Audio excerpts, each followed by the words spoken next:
The landfill on the edge of Riverside didn't care who you were. It smelled the same whether you were a king or a beggar.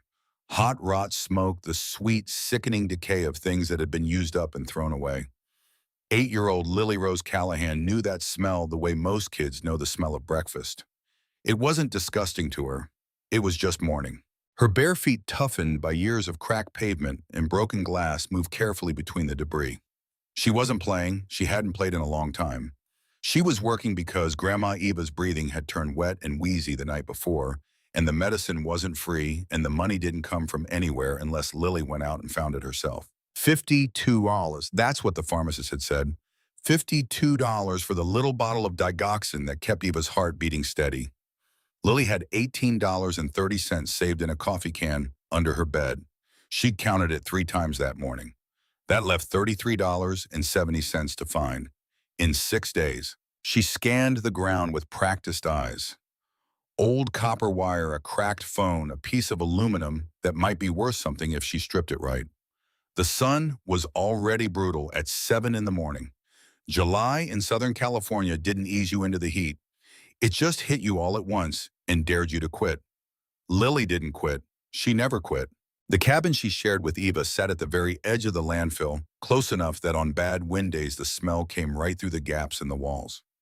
It was small, one room with a curtain dividing Lily's cot from Eva's bed. A kitchen that was really just a hot plate and a sink that only worked when the pressure was good. A bathroom the size of a closet, but it was theirs. Eva had told her once years ago when Lily was small enough to still ask questions about things that hurt that Lily's mother had left her there, right at the edge of the landfill.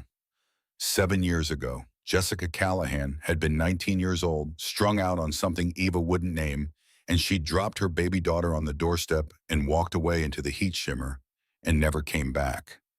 Eva had found Lily crying on the porch, picked her up, kept her. People throw away what they think is broken, Eva had said, holding Lily close. Your job is to see what can still be fixed. Lily didn't remember her mother's face, didn't remember her voice, but she remembered that lesson. It was the first one Eva had ever taught her. See the value in what others miss. Find the worth in what's been discarded. That's what Lily did every morning. She walked through garbage and found treasure. Today, she needed to find $33.70 worth of treasure. She moved deeper into the landfill, away from the main road where the trucks came to dump their loads. Those areas were picked over by the older scavengers, the men with shopping carts and hard eyes who didn't like competition. Lily had learned early to stay out of their way. She was small. She was alone. And 8-year-old girls didn't win fights with grown men who wanted the same scrap of copper she just found. So she went to the edges, the forgotten places, the spots where things got buried under other things and left to rot in peace. That's where the good stuff was. That's where she almost missed him. Her foot caught on something that wasn't metal, wasn't plastic. It had weight to it, density, the stubborn resistance of a human body. Lily stopped, looked down. Her heart stopped. He was huge. Even lying collapsed and broken in the filth, the man looked like something built rather than born. 6'3", maybe more. His arms, covered in ink from wrist to shoulder, were thrown out at his sides like a man who'd been dropped from a height. His leather vest was torn, stained dark with blood and grime, but the patches on it were still visible. A skull wreathed in flames, and above it 3 words stitched in red: Hell's Angels Nomads. His face was turned to one side, jaw clenched even in unconsciousness, a deep gash running above his left temple. The blood had dried black in the heat. His hair, dark brown shot through with gray, was matted with dirt and something that might have been motor oil. On his wrist, incongruously, almost insultingly, a heavy gold watch caught the morning sun and threw it back like a challenge. Lily stood frozen. Every instinct her 8 years had given her said run. Big man, biker, blood danger, run. But then she saw it, the tattoo on his left wrist just above the watch. Isabel 2018, a name, a date, done in delicate script that looked out of place on those scarred, powerful hands. This man had a daughter. Somewhere in the world there was a girl named Isabel who belonged to this broken man lying in the garbage. Lily thought about her mother, the woman who'd left her and never came back. The woman who'd looked at her own daughter and decided she wasn't worth keeping. This man had a daughter's name on his skin. Permanent. Chosen. a mark that said she mattered. Lily crouched down. Her hand trembled as she reached for his neck, pressing two small fingers to the pulse point, the way she'd seen doctors do on the old TV Eva kept by the window when it worked. There. Faint, but there. A pulse. He was alive. Lily pulled her backpack around, unzipped it with shaking hands. Half a bottle of water, her only one saved for the hottest part of the day. She unscrewed the cap and poured a careful trickle over his cracked lips. His eyelids moved, fluttered, then opened. Gray eyes, pale as river stones, completely lost. Where? His voice came out broken, scraped, raw. Where the hell am I? The landfill, Lily said quietly with the calm of someone who understood that panic cost time they didn't have. On the edge of Riverside, and you need to get up right now if you want to keep breathing. He tried to sit. The pain slammed him back down. He touched the side of his head, stared at the blood on his fingers like it belonged to someone else. I don't... He stopped. Something moved behind his eyes. Fear. Real fear. I don't remember anything. I don't know who I am. I don't know how I got here. Lily studied him for a long second. The patches, the calloused hands, the jaw built for taking hits. This was not a man who scared easily, and right now he was terrified. She looked at the tattoo again. Isabel, 2018. You have a daughter, Lily said. He followed her gaze to his wrist, stared at the name like he was reading a foreign language. I do. Says so right there. He was quiet for a moment. Then he closed his eyes and Lily saw something crack in him, something that might have been grief or might have been hope. She couldn't tell which. Are you a bad man? Lily asked. He opened his eyes, looked at her, really looked at her for the first time. I don't know, he said. I hope not. Lily made her decision. It doesn't matter who you are, she said, pulling his arm with both hands. What matters is we move now. Getting a 220-pound biker upright using an 8-year-old girl as the only support system is not something they teach you anywhere. But Lily managed. He swayed, she braced. He leaned, she held. And they walked. She guided him through hidden paths, trails she'd mapped over years of daily scavenging, away from the main routes where the wrong people lingered. He moved in silence except for the labor of his breathing and the occasional grunt when his boot caught on something. She moved fast, scanning every shadow. Behind them she could hear voices, male voices, getting closer. What's your name? He managed after a few minutes. Lily. Thank you, Lily. The way he said it, quiet, stripped of everything, told her more about him than any patch on his back ever could. She didn't answer. She kept her eyes on the path. By the time they reached the landfill's edge, the voices had faded. The city sprawled out in the distance, heat waves making it shimmer like a mirage. He stopped for a moment, staring at his own hands, the tattoos, the scars, the watch like they belonged to a stranger wearing his skin. Do you think I'm dangerous? He asked, and she could hear him dreading the answer. Lily looked up at him, at those gray, unguarded eyes. Dangerous men don't look scared, she said simply. You look terrified, so you're probably just in trouble.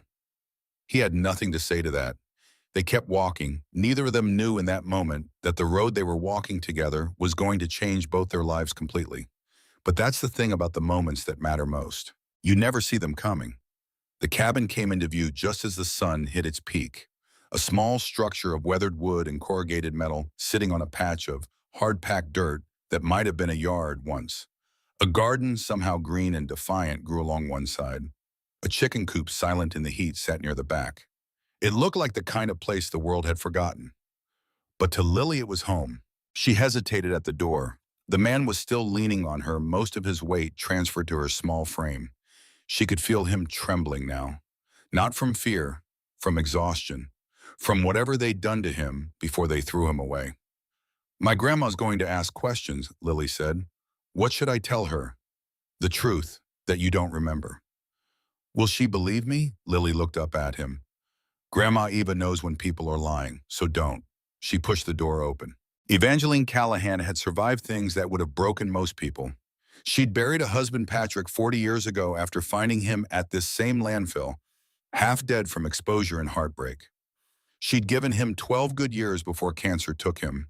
She'd raised a daughter alone, Jessica, and watched that daughter disappear into addiction and bad choices, leaving behind a granddaughter Eva was now raising on beans and willpower. She'd lived through winters with no heat and summers with no fans, and years where the only thing standing between her family and nothing was her. She did not scare easily, but when that door opened and she saw what her granddaughter had dragged home, her hand went to her chest before she could stop it. The warm light inside the house made the man look even worse than he had in the landfill. He filled the doorway. That was the first thing Eva noticed. A mountain of leather and ink and dried blood. One arm draped over the shoulder of an 8-year-old girl who was struggling and refusing to show it under his weight. His vest was shredded at the collar. The patches on it meant something. Eva was old, not ignorant. She knew what those patches meant. Hell's Angels. Men who lived by their own code. Men who could be your best friend or your worst enemy, depending on which side of their loyalty you landed. Men who were dangerous whether they meant to be or not. "Grandma, it's me." Lily's voice was calm in that infuriating way she had, the way that meant she'd already made up her mind and was simply informing the world. "I brought someone who needs help." Eva stood up from her chair slowly. Her joints protested every inch. She crossed the room and looked at the man the way a doctor looks at a patient. Not with kindness first, but with assessment. Head wound. Real one. Blood loss. The trembling in his legs wasn't weakness. It was the body burning its last reserves. The man's eyes found hers. Gray eyes, still confused, still lost. But in them, something else. Not aggression, not calculation, shame. He was ashamed to be seen like this. Eva had not expected that. "Who is this man?" she said, turning to Lily, her voice carrying the full authority of a woman who had never once in her life been ignored. "And why is he in my house?" "I found him in the landfill, Grandma. He was hurt, and he doesn't remember anything. We couldn't leave him there to die." "We," Eva repeated flatly. "There is no we in this decision, child. There is only you, and now there is this." She gestured at the man who was doing his best to stand upright without Lily's support and failing. The man spoke. His voice was rough, damaged, but steady. "Ma'am, I'm sorry. I didn't ask her to bring me here. If you want me to leave, I'll leave." He meant it. That was the thing that stopped Eva cold. He actually tried to push himself upright away from Lily's shoulder, ready to walk back out into the heat and the danger and whatever was hunting him. His legs buckled immediately. Lily caught him, all 53 pounds of her braced against his side, refusing to let him fall. Aviva watched this, said nothing for 5 long seconds. Then she sighed. The deep, total sigh of a woman surrendering to something she already knew was inevitable. "Get him to the sofa," she said. "Don't let him bleed on the floor. I just cleaned it." The sofa was small. He barely fit. He sat on the edge of it with his elbows on his knees and his head down while Eva moved to the stove heating water without ceremony or warmth. Lily hovered nearby, watching her grandmother with the careful attention of a child who knew when to speak and when to disappear. Eva returned with a clean rag and a basin of hot water. She sat in front of the man and began cleaning the wound on his head. Her movements were efficient, practiced, carrying no tenderness and no cruelty, just competence. He winced but didn't make a sound. "Those patches on your vest," Eva said without looking up. "You know what they mean." "I know what they are," he said carefully. "I don't remember what they mean to me." Eva worked in silence for a moment. "Hell's Angels nomads. Men with no fixed chapter. Men who ride alone but answer to the brotherhood when called." She paused. "That's either very free or very dangerous. Sometimes both." He looked at her. "You know about that world." "I know about every world," she said simply. "When you're poor, you learn to read people fast. Survival depends on it." She pressed the cloth to the wound. He absorbed the pain without flinching. Eva examined his arm, found what she was looking for near the inside of his elbow. A small puncture mark, almost healed, but still visible if you knew what to look for. "You were injected with something," she said. "Something strong enough to knock you out. Combined with that head wound, you're lucky to be breathing." "Someone did this to me. Someone with money. This wasn't some back alley mugging. This was planned." She looked at the watch on his wrist. Patek Philippe. She didn't know watches, but she knew expensive when she saw it. She turned it over gently. On the back, engraved in careful script, "For Garrett, forever Vivian." "Your name is Garrett," Iva said. He stared at the watch like she'd just handed him a piece of the moon. Garrett, he repeated slowly, testing the weight of it. That's, that's my name. And Vivian, something cold moved through his eyes. Not recognition, something else. Something that felt wrong. I don't know, he said, but that name, it doesn't feel right. Eva set the watch down gently. The promises of men like you are worth nothing here, sir. Eva said quietly, not unkindly. Rich or rough, it makes no difference in this house. But you look like a man with a very expensive problem. Yes, ma'am, he said. I think that's exactly what I am. Dinner was 3 small plates of beans and tortillas Eva made by hand. She put the fullest plate in front of the stranger without comment. Lily noticed. She always noticed everything. They ate in a silence that was surprisingly bearable.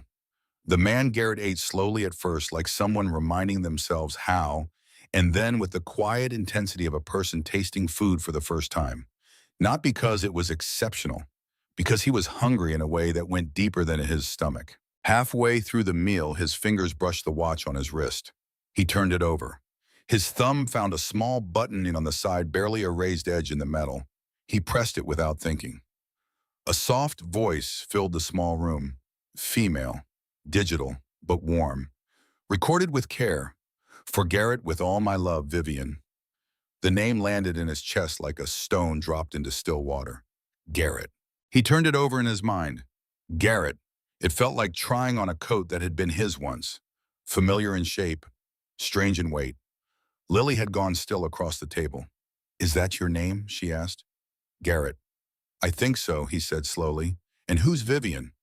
The question hung in the air. The sensation that moved through him wasn't warmth, it wasn't longing. It was something darker. A coldness at the base of his spine that he couldn't explain and couldn't ignore. I don't know, he said, but something about that name doesn't feel right. Eva looked at him from across the table. Her eyes were steady, unreadable. Sometimes the things that hurt us most are the things closest to us, she said. Sleep on it. The truth has a way of finding you whether you look for it or not. That night, after Eva had shown him an old blanket, clean-smelling of laundry soap folded with a dignity that shamed him, and after Lily had disappeared behind the curtain to her cot, Garrett lay in the dark and stared at the ceiling. The house creaked around him. Wind moved against the metal roof. Somewhere outside, a dog barked twice and went silent. He touched the place where the watch sat on his wrist and thought about the voice, about Vivian, about the cold feeling her name left behind. He thought about the 2 women asleep a few feet away. One iron-spined and unafraid. One small and impossible and already more capable than most grown men he'd probably known. He didn't know who he was. He didn't know what he'd done or what had been done to him or who had left him for dead in that landfill, like a broken thing past its use. But he knew one thing with the absolute certainty of instinct. The only compass he had left. He would not let harm come to them. Whatever he had been before, whatever world he'd ridden through, whatever brotherhood he'd bled for, whatever enemies he'd made, that vow was the first solid thing he'd felt since opening his eyes in the garbage. Outside, the moon moved across the landfill that had been his grave. Inside, for the first time in what felt like a long, long time, Garrett Thorne slept. But the men looking for him were already asking questions 2 streets over. And they weren't the kind of men who stopped asking. Morning came the way it always did in that neighborhood. Without ceremony, no alarm clocks, no slow, gentle light, just the sudden flat brightness of a sun that had no interest in being poetic about it. Garrett was already awake when Eva appeared in the kitchen. He'd been awake for hours, lying still on the sofa, listening to the house breathe around him, cataloging the sounds the way a man does when some buried part of his brain refuses to stop being a soldier, even when the rest of him has forgotten the war. Eva moved around the small kitchen without looking at him, heating water, measuring coffee with the focused economy of someone who had never once in her life wasted anything. She set a cup in front of him without a word. He wrapped both hands around it. The warmth moved up through his palms and into his arms, and for a moment he just sat with that. The simple, extraordinary fact of someone handing him something hot without being asked. You were awake all night, Eva said. Not a question. Most of it? Thinking or remembering? Garrett looked at her. Is there a difference? Eva sat down across from him, folding her hands on the table with the unhurried dignity of a woman who had decided to say something and was going to say it properly. There is a very large difference.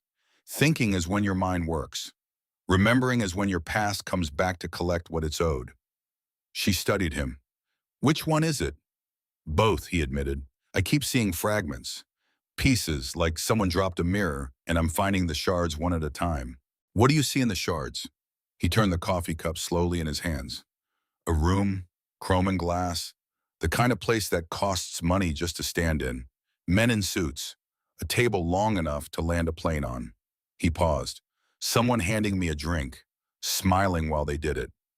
Ava was quiet for a moment. And the smile, she said carefully, was it warm? No, Garrett said. It was the kind of smile that means something else entirely. Eva nodded slowly as if something she'd suspected had just been confirmed. She said nothing more, but she reached across the table and refilled his coffee. And in that small gesture was everything she wasn't going to say out loud. Lily appeared minutes later, hair wild, immediately awake in that particular way of children who haven't yet learned to ease into the day. Good morning, Garrett, she said, pulling out her chair with complete naturalness, as if a tattooed biker with a head wound sitting in their kitchen was simply the way mornings work now. Despite everything, Garrett almost smiled. Can you work today? Lily asked, already tearing off a piece of bread Eva had set out. The garden needs water and the back fence is leaning. Grandma says if it falls, the neighbor's dog gets in and ruins everything. Lily, Eva began. He said he'd work, Lily said reasonably, so he should work. Garrett looked at Eva. Eva looked at Garrett. Something passed between them. The silent, slightly exhausted acknowledgement of two people who had both just been outmaneuvered by an 8-year-old.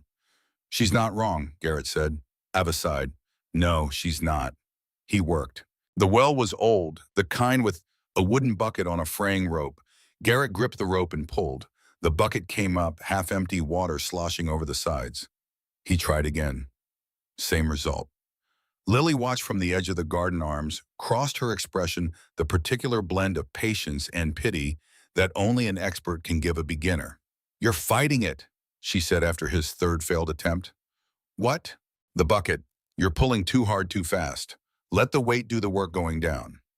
Then pull steady on the way up. He tried it her way. The bucket came up full. How do you know all this, he asked.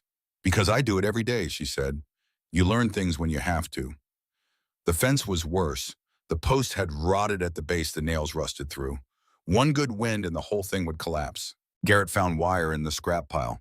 His hands moved before his mind caught up, stripping, bending, twisting the wire into brackets that would hold until something better could be found.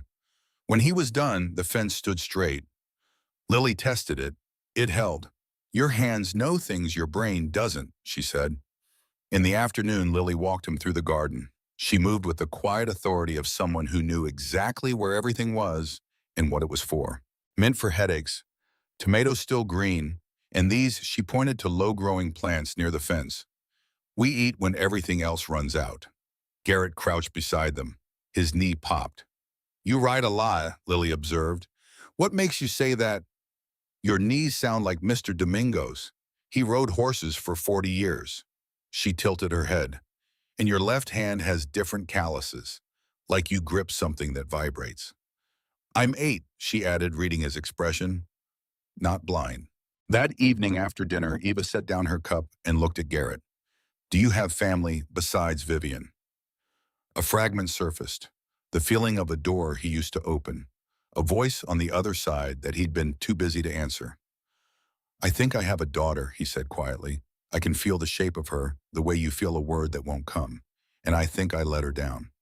You should fix that, Lily said, when you remember how. People wait longer than they should, Eva added softly, speaking from somewhere much closer than philosophy. The silence that followed held things. Grief, regret, time that can't be reclaimed. Garrett was still sitting with it when the voice came. Not a knock, a voice outside. Educated, measured, asking questions in the tone of men who already knew the answers. Garrett was on his feet before he'd made the conscious decision to move. At the window, pressing himself against the wall, angling to see without being seen. 2 men, dark clothes, not brotherhood. These were suits with the posture of authority. One talked to the neighbor. The other scanned the street with professional patience. These weren't police. These were cleanup men. Garrett, Eva's voice low and calm. She was already moving Lily away from the window. Two that I can see. Looking for you or sweeping. He watched the scanner. The pattern was systematic, working outward from a fixed point. They have an address range. They're narrowing it. Eva nodded once. Then she walked to the door and opened it. Eva. She stepped outside before he could finish. Garrett pressed back, watching through the cracked window as the 72-year-old woman walked directly toward the two men with unhurried confidence. Evening. You're looking for someone. The taller man turned. Professional smile, empty eyes. A large man, tattoos, possible head injury. Seen anyone like that? Eva tilted her head thoughtfully. A man like that came through 2 days ago, scared my chickens, headed south toward the rail yard, I think. She paused. Is he dangerous? The men exchanged a glance. Nothing to worry about, ma'am. Thank you. Eva watched them go. Then she turned and walked back inside, closed the door, latched it. She looked at Garrett. He had no words. Close your mouth, she said. I'll make more coffee. Lily was watching her grandmother with equal parts awe and complete unsurprise. The look of a child who has long since accepted that the person raising her is simply built differently. Garrett sank against the wall. His hands were shaking now, because he understood. Those men hadn't come to ask questions. They'd come to verify. And Eva had just bought him time he hadn't earned and couldn't repay. The memory didn't come back all at once. It came back the way a tide comes in. Slowly then, suddenly, then all at once with a force that knocks you off your feet before you even realize the water has reached you. It started with a smell. Eva had brewed coffee early that morning, dark and strong, the way she always did, and something in the steam bitter, carrying a sharpness underneath the warmth, pulled a door open in Garrett's mind that had been sealed shut since the landfill. He was standing in the kitchen when it hit him. A boardroom. Chrome and glass, 47 stories up. The city laid out below like something owned. A long table, men in expensive suits who never once in their lives got their hands dirty, and at the head of it, Wade Merrick, his business partner of 11 years, his oldest friend, smiling that particular smile of his. The one that looked like warmth and functioned like a blade. Here, Garrett, you look tense. Drink. The glass. Crystal tumbler. Scotch Macallan, 25 years old because Wade only bought the best. The bitter taste beneath it that Garrett had noticed and ignored because Wade had handed it to him, and you don't question the man who's had your back since the beginning. Except Wade hadn't had his back.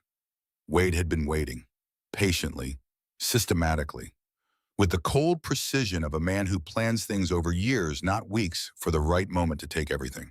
The company, Thorn Steelworks, built from nothing, from Garrett's own hands and vision and 15 years of brutal work. The accounts, the properties, and Vivian, his wife, the woman whose voice was on that watch. For Garrett, with all my love, Vivian, the nausea hit him so hard he had to grab the kitchen counter.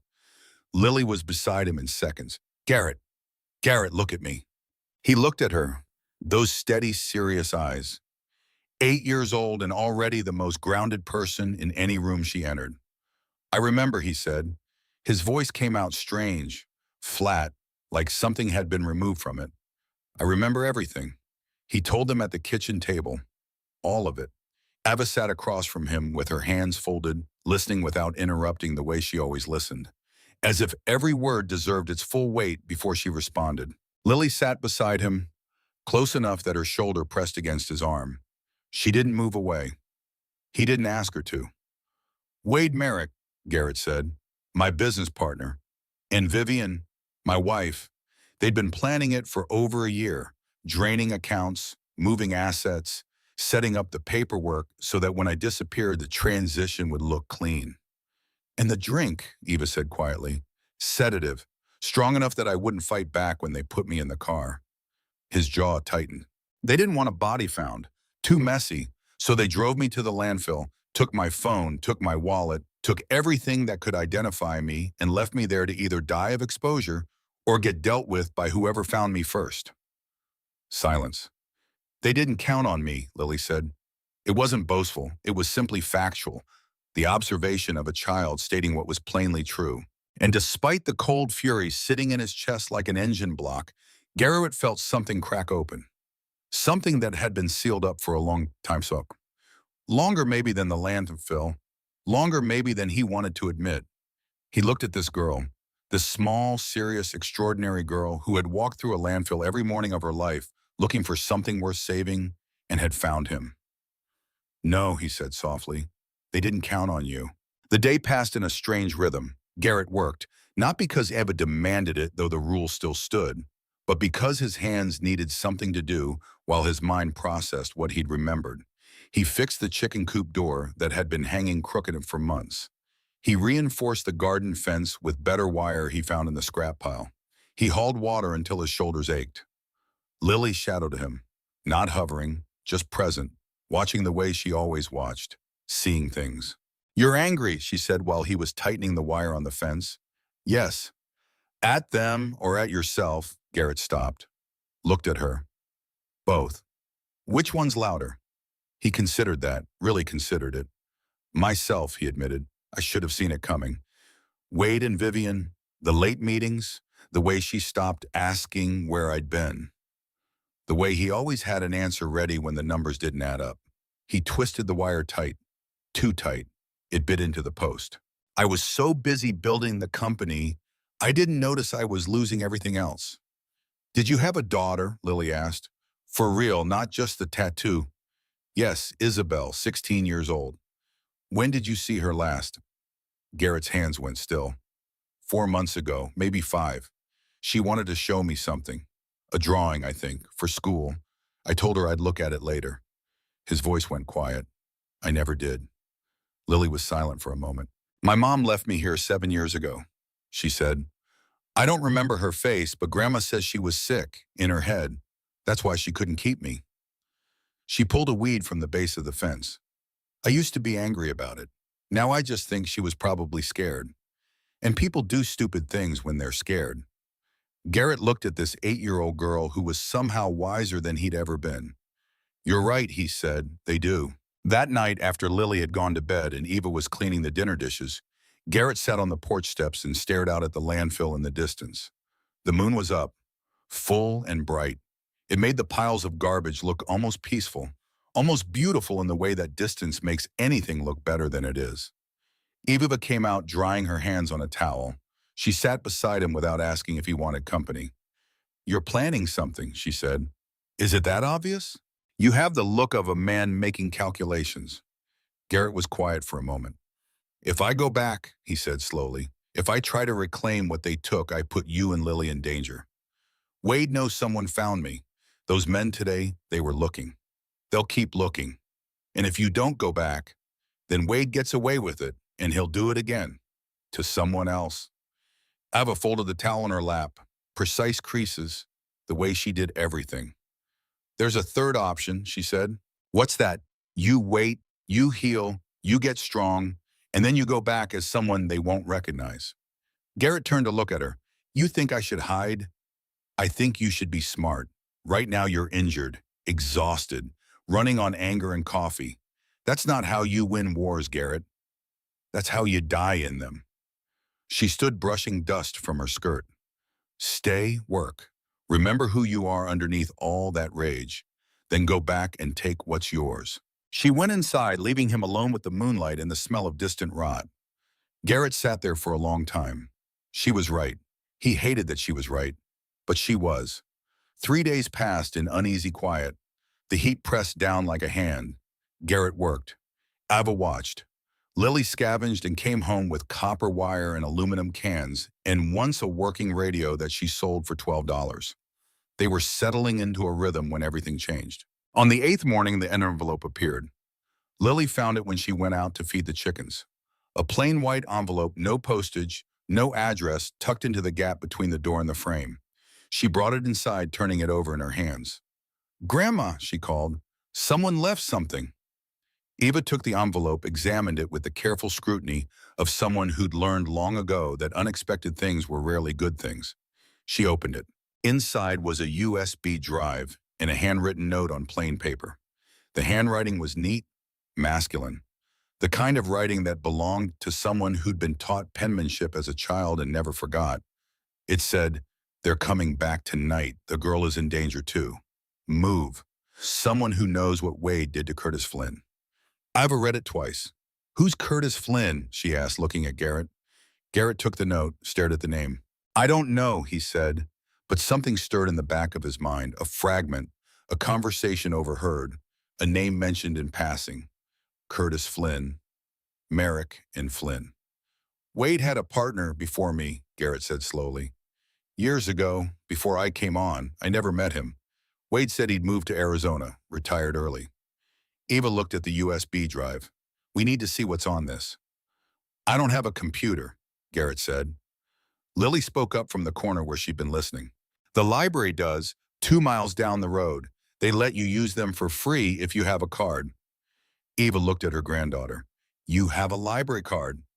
I got one last year for school. Eva nodded slowly. Then you're going to the library today. Me, Lily said. You won't, Eva confirmed. Garrett can't go. Those men are looking for him, and I'm too old to walk 4 miles round trip in this heat. She handed Lily the USB drive. Find out what's on this. And Lily, yes, Grandma, be careful. Lily walked to the library in the full heat of the afternoon. She carried the USB drive in her pocket, wrapped in a tissue to keep it safe.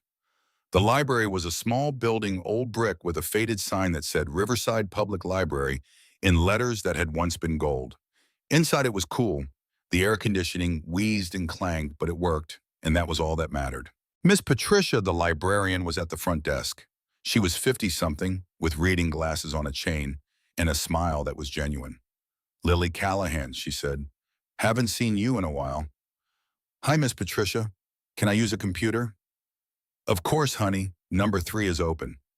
Lily sat down at the computer, glanced around to make sure no one was watching, and plugged in the USB drive. It took a moment to load. Then a folder appeared. Inside were 2 files. One was labeled Audio Recording, June 15th, 2026. The other was labeled Curtis Flynn Evidence. Lily clicked on the audio file first. The voices that came through the headphones made her blood run cold. A man's voice, smooth, confident. The voice of someone who was used to being listened to. Wade. The girl who found him. If she can identify Garrett, we have a witness problem. A woman's voice. Colder, sharper. Vivian. She's just a kid. 8 years old, living in that shack with the old woman. Kids talk. Old women die. Make it look like natural causes. Gas leak, maybe. Heart attack. When? Soon, before anyone starts asking questions. The recording ended. Lily sat frozen. They were talking about her, about Grandma Eva. They wanted them dead. Her hands were shaking as she clicked on the second file. It was a document. Police report from 2021, Riverside County Sheriff's Department. Missing person Curtis Flynn, age 47. Last seen leaving Merrick and Flynn construction offices on the evening of August 12, 2021. Vehicle found abandoned near Riverside landfill. No body recovered. Case remains open. Below that was a photo. Curtis Flynn, smiling, alive. And below that, a note written in the same handwriting as the envelope. Wade Merrick killed Curtis Flynn on August 14, 2021. Dumped his body at Riverside landfill. I have soil samples that match. I have financial records showing Wade drained the company accounts 3 days before Curtis disappeared. I couldn't prove it then. I can prove it now. If you're reading this, you're in danger. Get out or fight back. Your choice, DH. Lily stared at the screen. DH, whoever that was, they were trying to help, but the message was clear. Wade Merrick didn't just betray Garrett. He killed people, and he was planning to kill her and Grandma Eva next. Lily pulled out a small notebook from her backpack, the one she used to track how much money she made from scavenging. She wrote down everything, the names, the dates, the details from the police report. Then she ejected the USB drive, slipped it back into her pocket, and walked home. She didn't run. Running drew attention, but she walked fast. When she got back to the cabin, Garrett and Eva were waiting on the porch. Lily climbed the steps, pulled out the USB drive, and set it on the small table between them. We need to leave, she said. Tonight. What did you find? Eva asked. Lily told them everything. The recording, the police report, Curtis Flynn, the plan to kill her and Eva. Garrett's face went very still. The kind of still that comes before violence. They're not touching you, he said. His voice was quiet. Absolute. Either of you. We can't fight them, Eva said. Not here. Not like this. Then we move, Garrett said. Tonight, like the note said. Where, Lily asked. Garrett thought for a moment. I know someone. A lawyer. Augustus Hartwell. He used to work for Thorne Steel until Wade pushed him out 2 years ago. If anyone would help me, it's him. Can you trust him? Eva asked. I don't know, Garrett admitted. But he's the only person I can think of who might believe me. Eva looked at Lily, then at Garrett. Then we pack, she said. Light, only what we can carry. They moved fast, efficient.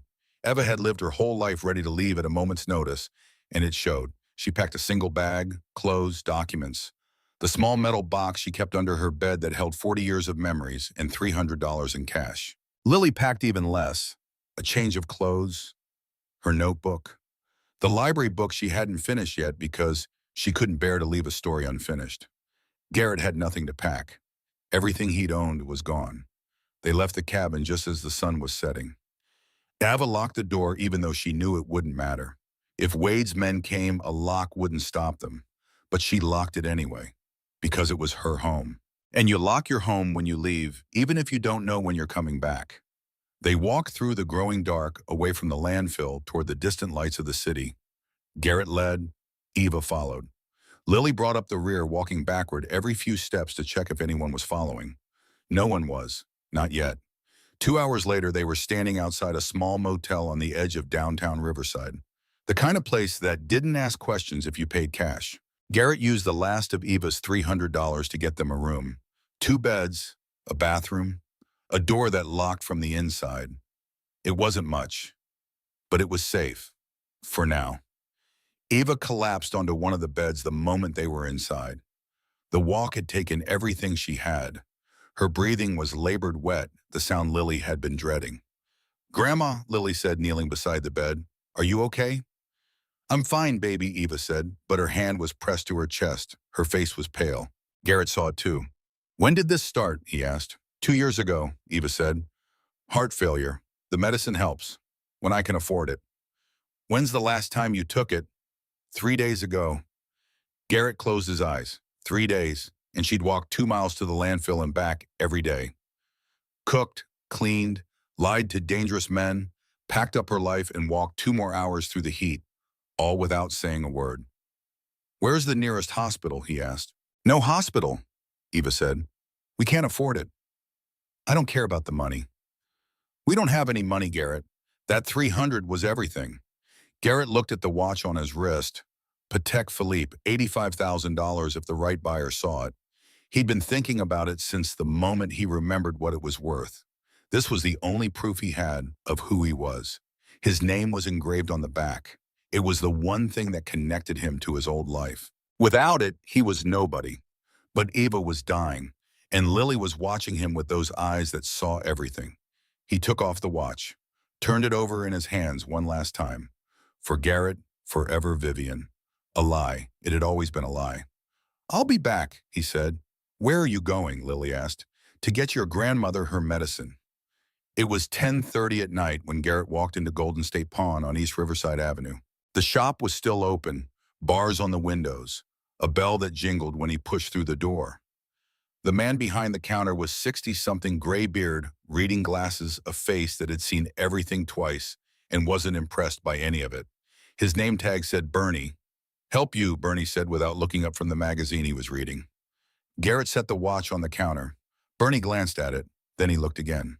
He set down the magazine, picked up the watch, turned it over in his hands with the careful reverence of someone who knew exactly what he was holding. Patek Philippe Nautilus, Bernie said. Rose gold, engraved. Where'd you get this? It's mine, Garrett said. You know what this is worth? I know. Bernie examined it under a jeweler's loupe, checked the serial number, looked at the engraving. 85,000 easy, Bernie said. Maybe more to the right collector. I need cash tonight, Garrett said. How much can you give me? Bernie looked at him, really looked at him, saw the bruises still fading on his face, the scar above his temple, the clothes that didn't quite fit because they were borrowed. You in trouble, son? Yes. Bernie nodded slowly. I can give you 22,000. Cash, right now. It was highway robbery. Garrett knew it, Bernie knew it, But Garrett didn't have time to negotiate. Deal. Bernie went to the back, came out with a metal case. He counted out $22,000 in hundreds. Neat stacks, bound with rubber bands. He slid the money across the counter. Garrett picked it up. Bernie held on to the watch for a moment longer. "This means something to you, Base?" he asked. "The engraving." "It used to," Garrett said. "Not anymore." Garrett looked at the watch one last time. "No," he said, "not anymore." Bernie let it go. Garrett walked out of the pawn shop with $22,000 in his jacket pocket and a feeling he hadn't expected. Relief. The weight of that watch had been crushing him since the moment he woke up. Now it was gone, and he felt lighter. By the time he got back to the motel, it was nearly midnight. Eva was asleep, her breathing shallow but steady. Lily was curled up in the chair by the window watching the parking lot. She looked up when Garrett came in. "Did you sell it?" she asked. "Yes." "Are you sad?" Garrett sat down on the edge of the bed. "No," he said. "I thought I would be, but I'm not." He pulled out the money, set it on the table. "Tomorrow we get your grandmother to a hospital. We get her the surgery she needs. And then we figure out what comes next." Lily looked at the money, then at Garrett. "You didn't have to do that," she said. "Yes, I did." "Why?" Garrett thought about how to answer that. How to explain to an 8-year-old girl that she'd given him something no amount of money could buy. "Purpose, because you saved my life," he said, "and I'm not done paying that back." Lily smiled, small, tired, but real. "Okay," she said. She climbed into the bed next to Eva, careful not to wake her. Garrett sat in the chair by the window and watched the parking lot until dawn. No one came, but he didn't sleep. He couldn't, because he knew what came next, and it was going to cost more than money. The hospital was County General, a sprawling concrete building on the east side of Riverside that smelled like disinfectant and desperation. Garrett carried Eva through the automatic doors at 6 in the morning. Lily walked beside them, her hand gripping the strap of her backpack so tight her knuckles were white. The nurse at the intake desk took one look at Eva and called for a gurney. They moved fast after that. Eva was taken to a room, hooked up to monitors. A doctor came, young, tired, with the look of someone who'd been on shift for too many hours. Dr. Patricia Mullins. She examined Eva, asked questions, ran tests. 2 hours later, she came back with results. "Acute congestive heart failure," Dr. Mullins said. "Her heart's been struggling for a while. She needs surgery. Valve replacement. Tonight if possible." "How much?" Garrett asked. Dr. Mullins looked uncomfortable. 18,000. That's with the uninsured discount." Garrett didn't hesitate. "Do it." "You can pay that." He pulled out the cash, counted out $18,000 in $100 bills, and set it on the desk. Dr. Mullins stared at the money, then at Garrett. "I'll schedule the OER," she said. They prepped Eva for surgery at 4 in the afternoon. She was awake, lucid, calm in the way she was always calm. Lily sat beside her bed, holding her hand. "I'm going to be fine, baby," Eva said. "I know," Lily said, but her eyes were wet. Eva looked at Garrett standing by the door. "Thank you," she said. "You don't have to thank me." "Yes, I do. You could have walked away. You didn't." "You took me in when you didn't have to," Garrett said. "I'm just returning the favor." Eva smiled. "You're a good man, Garrett Thorne. Better than you think you are." They wheeled her away. Lily and Garrett sat in the waiting room. Plastic chairs, fluorescent lights, the antiseptic smell that's supposed to suggest cleanliness, but mostly suggests desperation. Garrett sat with Lily tucked under his arm, her face pressed against his side. They waited. Hours passed. Lily fell asleep against him, exhausted from days of fear and walking and trying to be brave when she was still just 8 years old. Garrett didn't sleep. He sat in that waiting room and thought about the watch he'd sold, the life he'd lost, the people who'd taken it from him, and the little girl sleeping against his side who'd given him something worth more than all of it combined. At 11:30 at night, Dr. Mullins came out. She was still in her scrubs, tired, but smiling. "She's stable," Dr. Mullins said. "The surgery went well. She's strong, stronger than most people half her age." Garrett felt something in his chest release, something he didn't know he'd been holding. "Can we see her in the morning? Let her rest tonight." "Thank you," Garrett said. Dr. Mullins nodded and walked away. Garrett looked down at Lily, still asleep. He didn't wake her. He just sat there holding her and let himself feel for the first time in 8 days something close to hope. In the morning, while Lily was still asleep in the chair and Eva was resting in recovery, Garrett walked to the hospital payphone, the last one probably in the entire city. He dialed a number he hadn't thought about in years but somehow still remembered. It rang 3 times. Then a voice answered, cautious, careful. The voice of a man who'd learned not to trust unexpected calls. Hartwell and Associates. Gus, Garrett said. It's Garrett Thorne. Silence. Then, Garrett. The voice went thin, shocked. Everyone thinks you're dead. I know, Garrett said. I need you to make sure they regret that assumption. Augustus Hartwell arrived at County General Hospital 40 minutes after Garrett's call. He was 58, silver-haired, wearing a suit that had seen better days but was still pressed sharp. He carried a leather briefcase that looked older than Lily. He found Garrett in the cafeteria sitting alone with a cup of coffee he hadn't touched. Gus stopped in the doorway, stared. Christ, he said, you look like hell. I've been there, Garrett said. Have a seat. Gus sat down slowly, setting the briefcase on the table between them. He studied Garrett's face, the scar above his temple, the weight loss, the eyes that had seen something that changed them. Wade held a memorial service for you last week, Gus said. Closed casket, very tasteful. He cried during the eulogy. I'm sure he did. The board voted him CEO 3 days later, unanimous. Garrett's jaw tightened.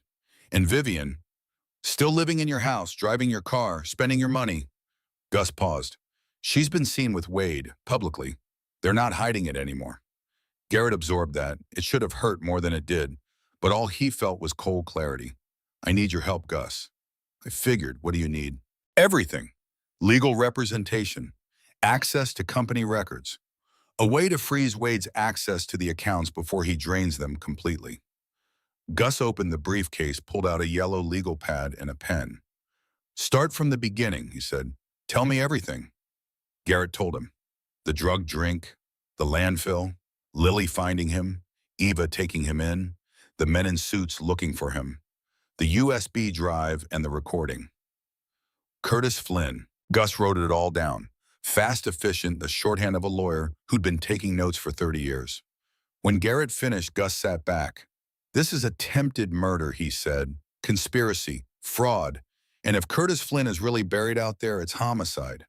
Can you prove it? With the recording, yes, but we'll need more. Physical evidence, medical records showing you were drugged. Witnesses. I have witnesses, an 8-year-old girl and a 72-year-old woman. Gus looked at him. That's not nothing, Garrett. That's actually very strong. Juries love kids. And if the grandmother is as tough as you say she is, she'll be credible as hell on the stand. He tapped his pen on the legal pad. But we need the medical evidence, the drugs in your system. It's been almost 2 weeks. Doesn't matter. Some of these sedatives stay in your hair follicles for months. We get a lab to test a sample, we can prove you were drugged. Garrett nodded. What else? We need to find whoever left that USB drive. DH. If he has soil samples from Curtis Flynn's burial site, that's physical evidence linking Wade to a homicide. That changes everything. How do we find him? We don't, Gus said. We let him find us. He's been watching. He knows you're alive. He'll make contact when he's ready. Garrett didn't like it, but Gus was right. How long before we can move on Wade? 72 hours, Gus said. I need to file emergency motions to freeze the company accounts. Get a restraining order to keep Wade from destroying evidence. And we need to loop in the district attorney's office.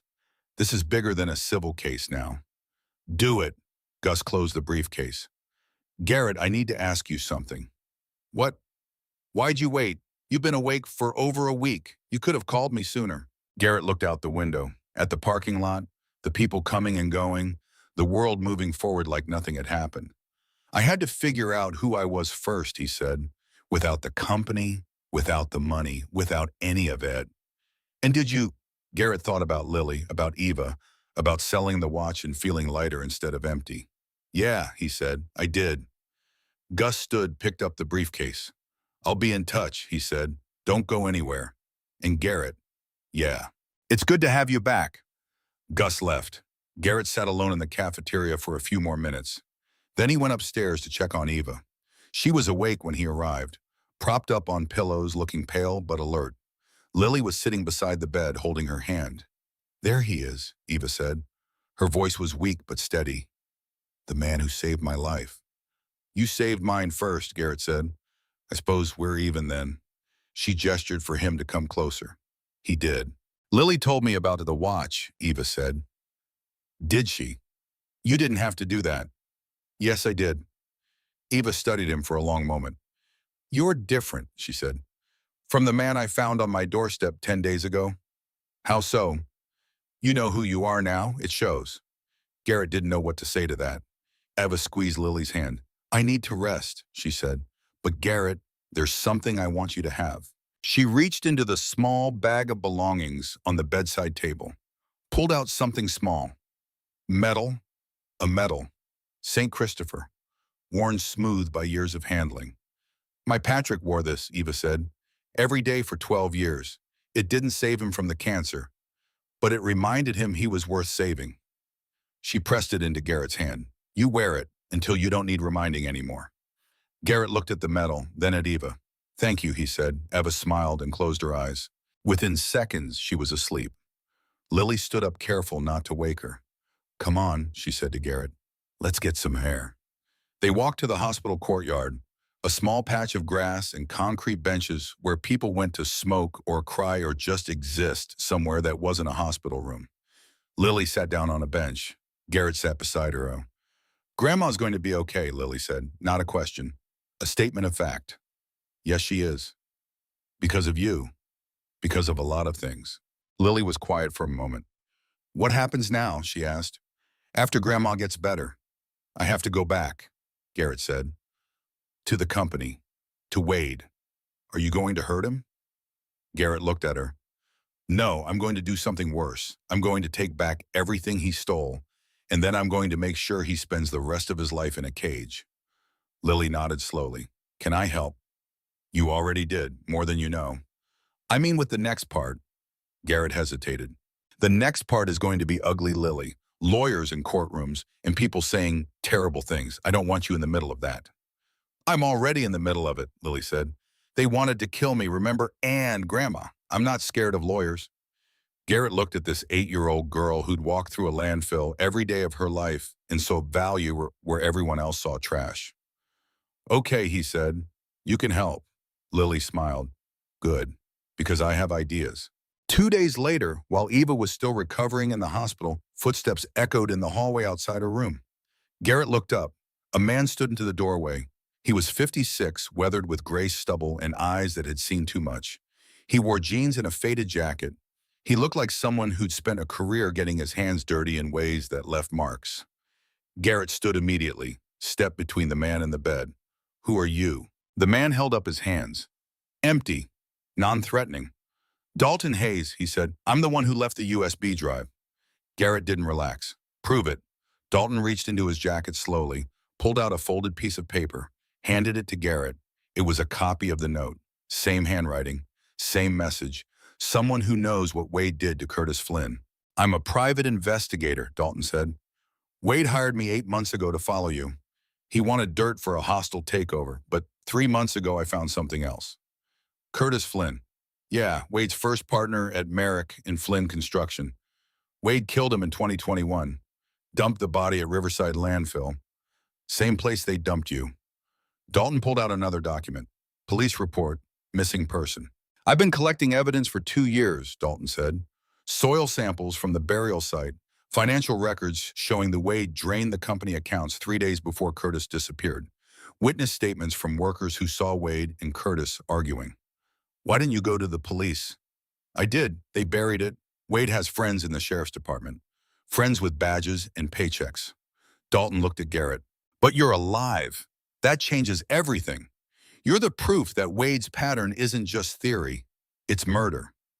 Garrett studied him. "Why are you helping me?" "Because Curtis Flynn had a daughter," Dalton said quietly. "She was 11 when he disappeared.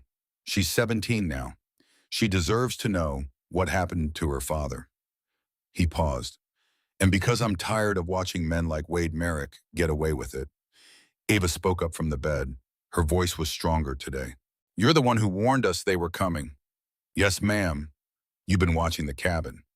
For 3 weeks, since I realized Wade was planning to kill Garrett.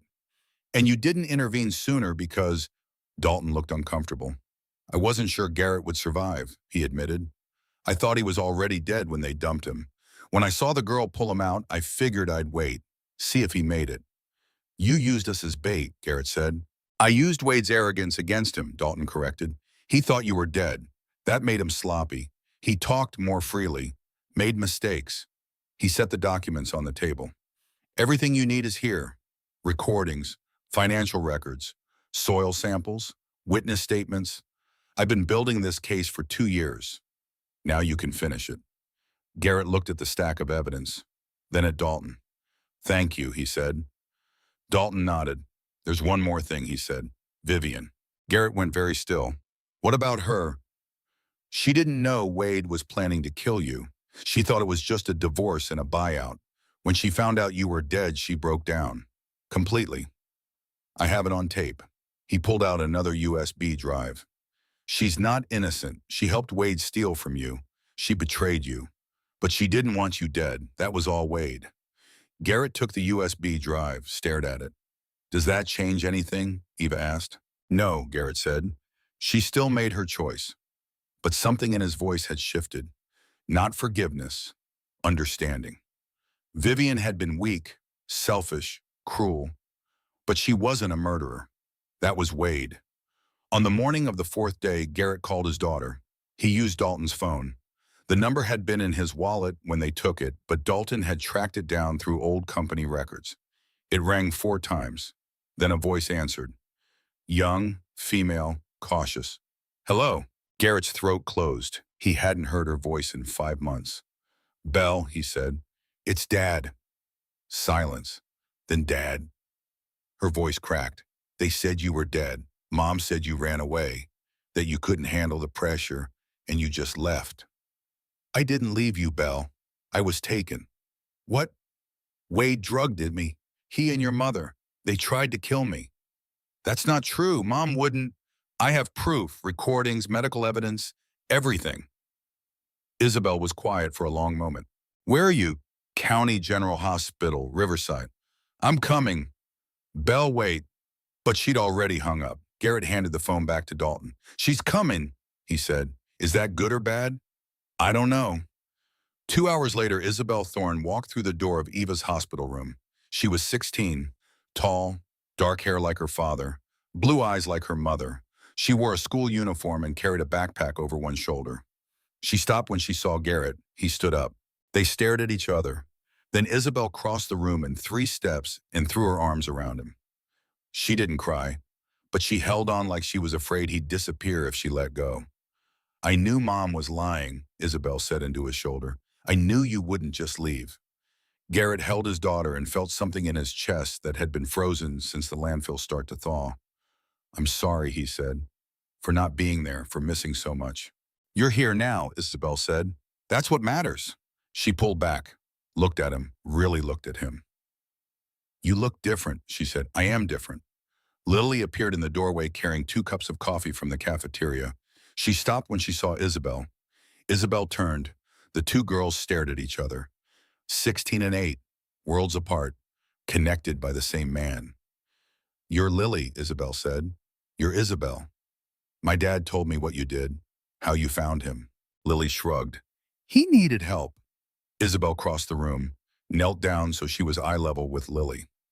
Thank you, Isabel said, for bringing him back. Lily looked uncomfortable. He's a good person, she said. You're lucky. Isabel smiled, sad but genuine. I know. She stood up, looked at her father. What happens now? Now we take back what's ours, Garrett said. 3 days later, Garrett walked into the offices of Thorne Steelworks for the first time in 2 weeks. Gus walked beside him, Dalton behind, Isabel to his right. They moved through the lobby, past the receptionist who stared like she'd seen a ghost, into the elevator, up to the 47th floor, the executive floor, Wade's floor now. The boardroom doors were closed. Garrett could hear voices inside. The monthly executive meeting, 12 board members. Wade at the head of the table. Garrett pushed the doors open. The room went silent. 12 faces turned toward him. Wade stood at the head of the table, frozen, the color draining from his face like someone had pulled a plug. Garrett, Wade said, his voice barely a whisper. You're supposed to be dead, Garrett finished. I know, that was your plan. He walked into the room. Gus set a briefcase on the table. Ladies and gentlemen, Garrett said, I apologize for the interruption, but I thought you should know that your acting CEO tried to have me murdered 2 weeks ago. Silence. Then everyone started talking at once. Wade held up his hands. This is insane. Garrett, you've clearly been through something traumatic, but play the tape, Garrett said to Gus. Gus opened the briefcase, pulled out a laptop, connected it to the boardroom screen. The audio file played. Wade's voice, crystal clear. The sedative is already in the scotch. He'll be unconscious in 15 minutes. We'll take him to the landfill, make it look like he wandered off. Exposure. No one will ask questions. Vivian's voice. And if they do, Wade, then we deal with them too. The recording ended. The room was silent. Wade's face had gone white. That's fabricated, he said. Edited, taken out of context. Then explain this, Gus said. He put up another document. Medical report from County General Hospital. Garrett's blood work. Positive for midazolam and propofol. Or this. Police report. Curtis Flynn. Missing person, 2021. Or this. Soil samples. DNA evidence. A body buried at Riverside landfill matching Curtis Flynn's dental records. Wade sat down. The board members were staring at him like they'd never seen him before. We've already filed charges with the district attorney, Gus said. Attempted murder, conspiracy to commit murder, fraud, and the murder of Curtis Flynn. He paused. Arrest warrants will be issued within the hour. Wade looked at Garrett. Fun. You want the truth, Wade said. His voice had changed, gone cold, sharp. Fine. Here's the truth. He stood up. In 2024, you stole my patent for the SR7 steel alloy. I spent 3 years developing that. 3 years of research and testing and failure.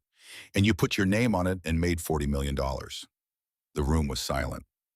I built this company as much as you did, Wade continued. But you got the glory, the money, the name, Thorn Steel. It should have been Merrick Steel. Garrett didn't flinch.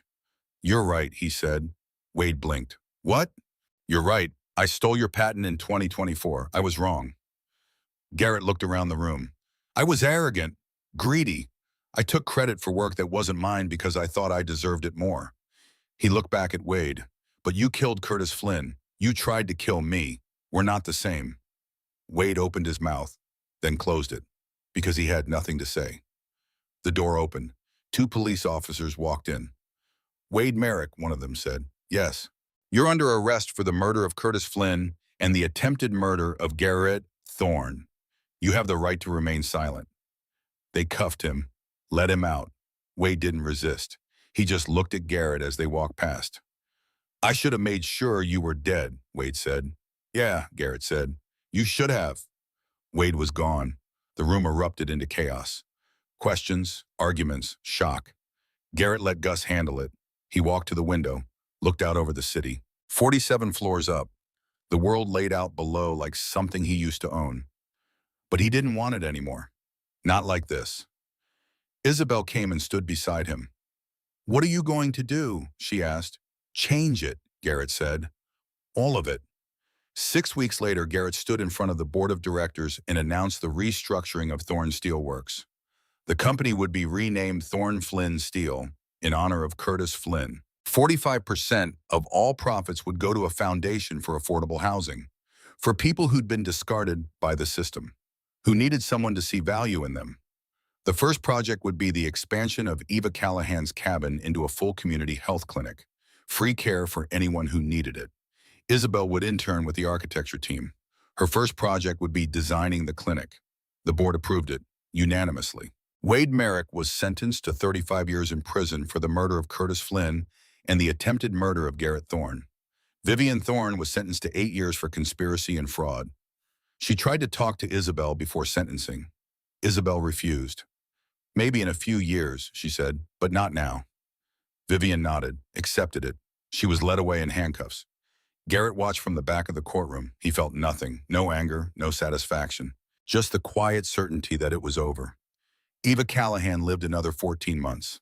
She saw the clinic completed, a beautiful building of wood and glass where her cabin had once stood. She saw Lily graduate third grade with honors, the award presented by a teacher who said Lily had the brightest mind she'd seen in 20 years.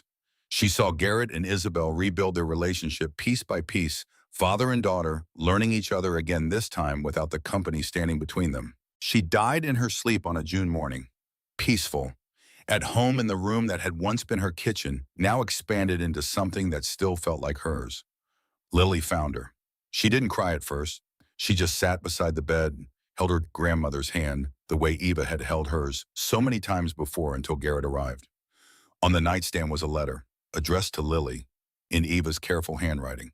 My dearest Lily Rose, you saved that man not because you had to, but because you chose to see value where others saw trash. That's not something I taught you. That's who you've always been. 40 years ago, I found a man named Patrick Callahan at Riverside Landfill. He became your grandfather. He gave me 12 beautiful years before cancer took him. You carry his heart, my darling. Keep saving what others throw away. With all my love, Grandma Eva Lily read it 3 times. Then she folded it carefully and put it in her pocket. The funeral was held at the Evangeline Callahan Memorial Clinic. 400 people came, rich and poor, black and white, bikers and businessmen, people who'd been treated at the clinic for free, people who'd known Eva when she was young and fierce, people whose lives she'd touched in ways they were only now beginning to understand. Garrett gave the eulogy. Eva Callahan pulled me from the garbage, he said. Not just the landfill, all of it. She taught me that a man's worth isn't in his bank account. It's in what he does when no one's watching. He looked at Lily sitting in the front row. And her granddaughter, Lily Rose, she's the proof that one small hand can change everything. Lily didn't cry during the service. She sat still and quiet, the silver ring Eva had worn for 40 years now, on her own small finger.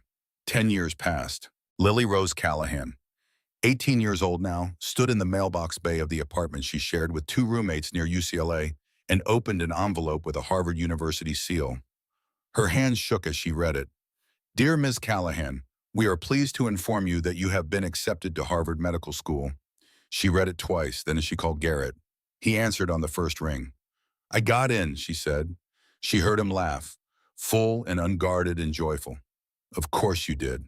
I'm going to be a doctor. You already are, Garrett said. You've been saving lives since you were 8 years old. 2 days later, Garrett drove to Boston with Lily to move her into her dorm. Isabel came too. She was 26 now. Married to a structural engineer she'd met working on the clinic expansion. Pregnant with her first child, a girl. They were going to name her Evangeline. On the drive back to California, Garrett and Isabel stopped at a park on the outskirts of Riverside. The park had been built on the site of the old landfill. Green grass, trees, a playground where children laughed and ran, benches where old people sat and watched the world turn, life growing where garbage used to rot. In the center was a bronze plaque, Evangeline Callahan Memorial Park, where nothing is truly discarded. Garrett stood there with his doll, his daughter and his granddaughter growing in her belly, and felt something he hadn't felt in 20 years. Peace, Glamours. Do you ever think about that day, Isabel asked, when Lily found you, every single day? Do you wish it hadn't happened? And Garrett looked at the playground, at the children playing where garbage used to rot. No, he said. I wish I'd been the kind of man who deserved to be found sooner. Isabel took his hand. You are now, she said. They stood there together as the sun set over the park. And Garrett Thorne, who'd been thrown away like trash and pulled back from the edge by an 8-year-old girl with dirt on her feet and kindness in her heart, knew with absolute certainty that he'd been given something most men never get, a second chance, and he hadn't wasted it.